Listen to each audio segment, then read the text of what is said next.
बिहार में एसआईआर के आज नतीजे आने वाले थे। मुझे नहीं पता वोटर लिस्ट छपा कि नहीं, लेकिन संसद में इस पर कोहराम मचा हुआ है। नेता प्रतिपक्ष राहुल गांधी ने एक बड़ा बयान दिया।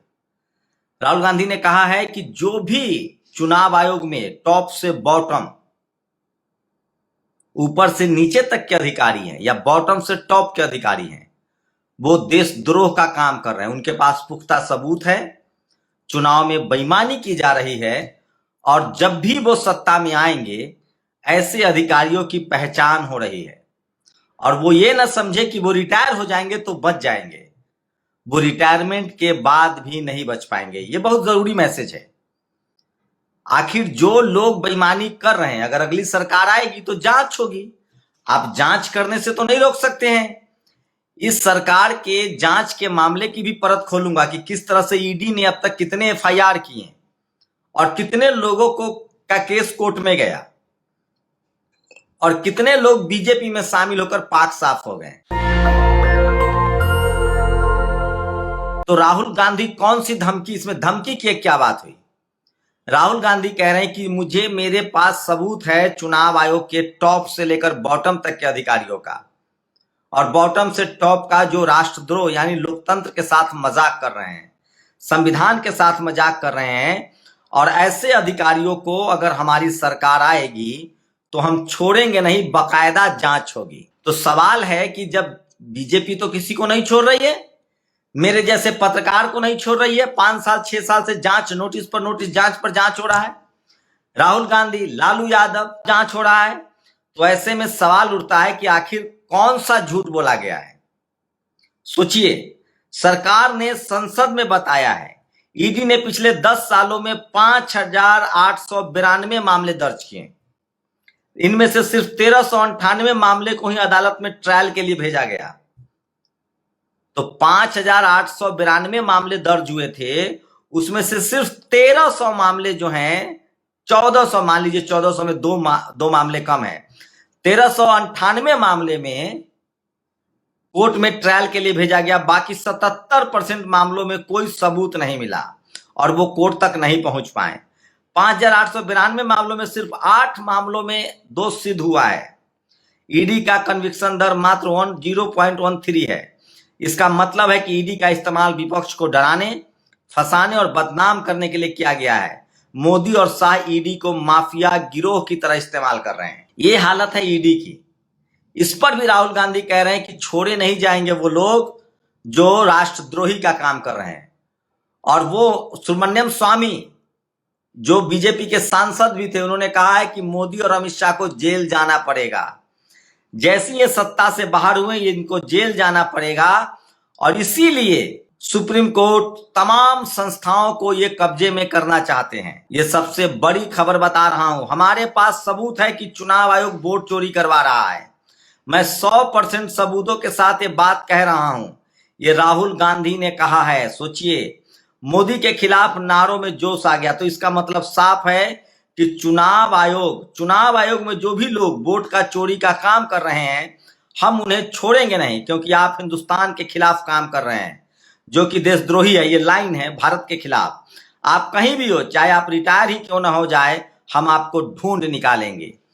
ये बात सबको डर होना चाहिए। जो जातिवादी मनुवादी लोग व्यवस्था में बैठकर जातिवाद और मनुवाद फैला रहे हैं, वो लोग जो लगातार जाति विशेष की सरकार, जाति विशेष की पार्टी को फायदा पहुंचा रहे हैं, सवाल है कि उनके खिलाफ कार्रवाई तो होनी चाहिए। ये सबसे बड़ी खबर है।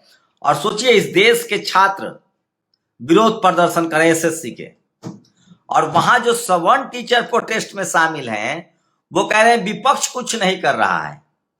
मैं फिर कह रहा हूं, इन्होंने कहा था कि 2 करोड़ नौकरी देंगे।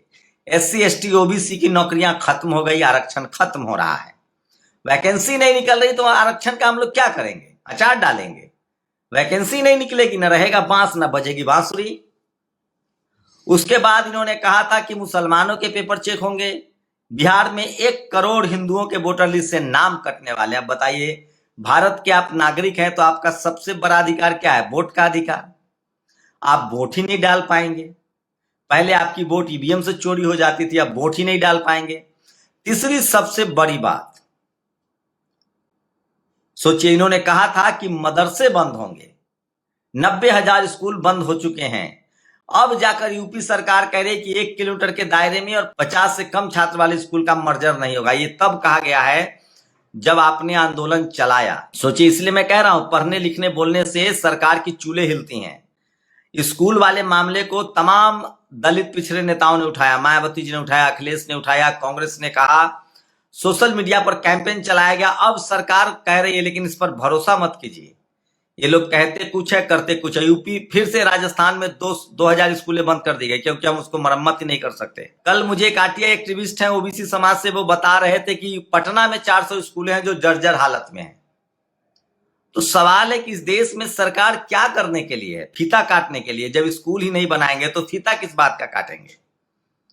मैं बार बार कह रहा हूं, जब तक इस देश में रिजर्वेशन लागू नहीं होगा, जाति जनगणना नहीं होगा, दलित पिछड़े किसान आदिवासी अल्पसंख्यक जिनको पढ़ाई लिखाई की जरूरत है वो सिस्टम का हिस्सा नहीं बनेंगे, तब तक आपके साथ यही होता रहेगा। आप सोचिए, भारत में 40 करोड़ लोग, सोचिए भारत में 40 करोड़ लोग ऐसे हैं जिनके पास न घर है न 2 वक्त का खाना है। वो किसी तरह से खाते हैं, कहीं भी गुजारा करते हैं, रोज कमाते हैं, खाते हैं, कहीं भी सोने के लिए मजबूर है। 40 करोड़ लोग, और इसमें से 99.99% लोग SC ST OBC हैं, किसान हैं, अल्पसंख्यक समाज से हैं। उसके बाद 80 करोड़ लोग ऐसे हैं जो 5 किलो राशन पर जिंदा हैं, जिनके पास घर तो है छोटा मोटा, थोड़ी बहुत जमीनें हैं, लेकिन वो लाचार और बेबस हैं। उनके पास क्लास 1 की नौकरियां नहीं है, क्लास B C ग्रेड की भी नौकरियां नहीं है। और ये कौन लोग हैं? ये दलित पिछड़े किसान आदिवासी अल्पसंख्यक लोग हैं, 99.99%। अब बच गए, सोचिए 40 करोड़ और 80 करोड़, 120 करोड़ हो गया। अब बच गए इस देश में 30 करोड़ लोग। 30 करोड़ में 5 करोड़ लोग दलित पिछड़ा किसान आदिवासी अल्पसंख्यक है जो सिस्टम के हिस्सा बन चुके हैं और वही संविधान की लड़ाई लड़ रहे हैं। बाकी जो लोग हैं वो इस देश में जमीन उनके पास है, बिजनेस उनके पास है, नौकरियां उनके पास है, टीवी अखबार उनके पास है, और वो अपने बच्चे को विदेश भी पढ़ा रहे हैं। इस देश का जो एलीट क्लास और उनकी क्या जाति है वो आप सब जानते हैं। उसमें 99.99% लोग जनरल कैटेगरी के हैं। यही सच्चाई है। इसीलिए जाति जनगणना करा दीजिए, दूध का दूध और पानी का पानी हो जाएगा कि कौन मलाई खा रहा है और कौन सिर्फ मजदूरी कर रहा है। और ये 120 करोड़ लोग सिस्टम का हिस्सा न बने, इनके बच्चे स्कूल में पढ़ लिख न जाए, ये नौकरियां न करने लगे, इसीलिए ये सारा बखेरा किया जा रहा है कि 120 करोड़ लोगों को लाचार बेबस रखना है, मजदूर और मजबूर रखना है। यही कोशिश है। और इस कोशिश में ये लोग, कम से कम 80 करोड़ लोग जो वोट डालने में सक्षम थे, इन्हीं 40 करोड़ लोग तो पहले ही रेस से बाहर है। न रहने का है न खाने का है, वो कहां वोट डालने जाएंगे? ये 80 करोड़ लोग जो वोट डालना शुरू कर रहे थे, इन्हीं का नाम काटा जा रहा है। अब 5 करोड़ दलित पिछड़े किसान आदिवासी अल्पसंख्यक इस लड़ाई को लड़ रहे हैं। यही इस देश की सच्चाई है। मुझे लगता है तमाम विपक्षी नेताओं को बात करनी चाहिए कि जो लोग आज सरकार के साथ, सरकार के पक्ष में, चाहे वो मीडिया हो, जुडिशियरी हो, कॉलेज यूनिवर्सिटी हो, ब्यूरोक्रेसी हो, बिजनेस हो, सिस्टम के किसी भी हिस्सा के अंग हो, लोग जो असंवैधानिक काम कर रहे हैं, जो संविधान को खत्म करने की कोशिश कर रहे हैं, अभी असंवैधानिक काम कर रहे हैं, उनको सजा होगी, उन पर केस चलेगा, उनकी जांच होगी। सोचिए, फ्लाइट में एक मुसलमान को थप्पड़ मार दिया जाता है, झारखंड में एक दलित समाज के लोगों को गोली मार दी जाती है, बिहार के मुजफ्फरपुर में एक दलित समाज की बच्ची का बलात्कार होता है। ये जातीय हिंसा कब रुकेगी? चपरासी से लेकर चीफ जस्टिस आप बन जाइए, जातिवाद आपका पीछा नहीं छोड़ता है। और ये लोग कहते हैं कि हिंदू राष्ट्र बनाएंगे। इस देश में दलित पिछड़े किसान आदिवासी अल्पसंख्यकों को 2म दर्जे का नागरिक बना रहा है और इस सरकार में ये सब कुछ और तेजी से हो रहा है, ये समझिए। और ये लोग सचेत न हो, जग न जाए, इसलिए स्कूल बंद हो रहा है, पढ़ाई लिखाई के दरवाजे बंद हो रहे हैं। बस इनको लाचार बेबस रखना है, ये कमाए खाएं। आप सोचिए। और इसके लिए सबसे बड़ा दोषी इस देश का मनु मीडिया है, जातिवादी मनुवादी मीडिया है। तो सोचिए किस तरह के हालात हैं। राहुल गांधी ने कम से कम हिम्मत दिखाना शुरू किया है। राहुल गांधी खुलकर बोल रहे हैं कि जो लोग भी इस तरह के करतूत कर रहे हैं, जो लोग भी असंवैधानिक काम कर रहे हैं, जो लोग भी देशद्रोही काम कर रहे हैं, उन सबको ढूंढ ढूंढ कर सजा दी जाएगी।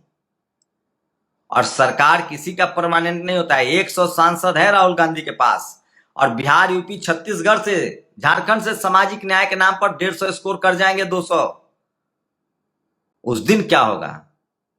इसलिए मैं कह रहा हूं, आप दलित, पिछड़े, किसान, आदिवासी, अल्पसंख्यक हैं तो किसी के बहकावे ना आए, जातिवाद, मनुवाद से दूर रहें। अगर आप अधिकारी हैं, कर्मचारी हैं तो संवैधानिक दायरे में रहकर काम करें। आप डालिए सुब्रमण्यम स्वामी के जेल में, वो खुलेआम कह रहा है कि मोदी, अमित और शाह को जेल जाना होगा। ये लोग भ्रष्ट हैं, ये लोग सरेआम तमाम संवैधानिक संस्थाओं का दुरुपयोग कर रहे हैं। ईडी 6000 केस दर्ज करती है, 1200-1300 केस कोर्ट जाता है, 8 लोगों को सजा होती है। आप सोचिए, मैं बार बार कह रहा हूं, इस देश में दलित, पिछड़े नेताओं को बदनाम किया गया है जो सामाजिक न्याय की लड़ाई लड़ते थे, और अब राहुल गांधी को भी इसलिए बदनाम किया जा रहा है क्योंकि वो सामाजिक न्याय की लड़ाई लड़ रहे हैं। और राहुल गांधी के साथ अब राजेंद्र पाल गौतम, और आपको बता दें कि सामाजिक न्याय की लंबी लड़ाई लड़ने वाले, सड़कों पर संघर्ष करने वाले अनिल जैहिंद उनके साथ है, जिन्होंने 40 साल सड़कों पर गुजारा है, शरद यादव के साथ, बीपी मंडल साहब के साथ, लालू यादव के साथ। और अब वो कांग्रेस में चले गए हैं क्योंकि तमाम दल, अब सामाजिक न्याय वाले दल जो थे वो कहीं ना कहीं बैकफुट पर थे, कहीं ना कहीं वो इस सरकार के खिलाफ जमकर नहीं बोल रहे थे। राहुल गांधी ने मोर्चा खोल दिया है। वो सीधे सीधे कह रहे हैं कि ये सरकार बेईमानी से चुनाव जीत रही है, ये सरकार गड़बड़ी से चुनाव जीत रही है, और आने वाले समय में एक एक अधिकारी जो गड़बड़ी कर रहे हैं उसका हिसाब होगा। राहुल गांधी को तो अगला कदम मीडिया पर बोलना चाहिए कि वो तमाम जातिवादी, मनुवादी पत्रकार जो गुब्बारा फुलाने में मददगार हैं, उनकी भी जांच होगी। तो क्या आप राहुल गांधी के इस बयान से सहमत हैं, असहमत हैं? अपनी प्रतिक्रिया जरूर दीजिए। शुक्रिया। नेशनल दस्तक की आपसे गुजारिश है कि अगर इसको बचाना चाहते हैं तो नेशनल दस्तक को सब्सक्राइब करने के लिए रेड कलर के सब्सक्राइब बटन को दबाएं, फिर बेल आइकन की घंटी दबाएं। नेशनल दस्तक को बचाने के लिए बहुत जरूरी है कि हर खबर को शेयर करें, लाइक करें, कमेंट जरूर करें।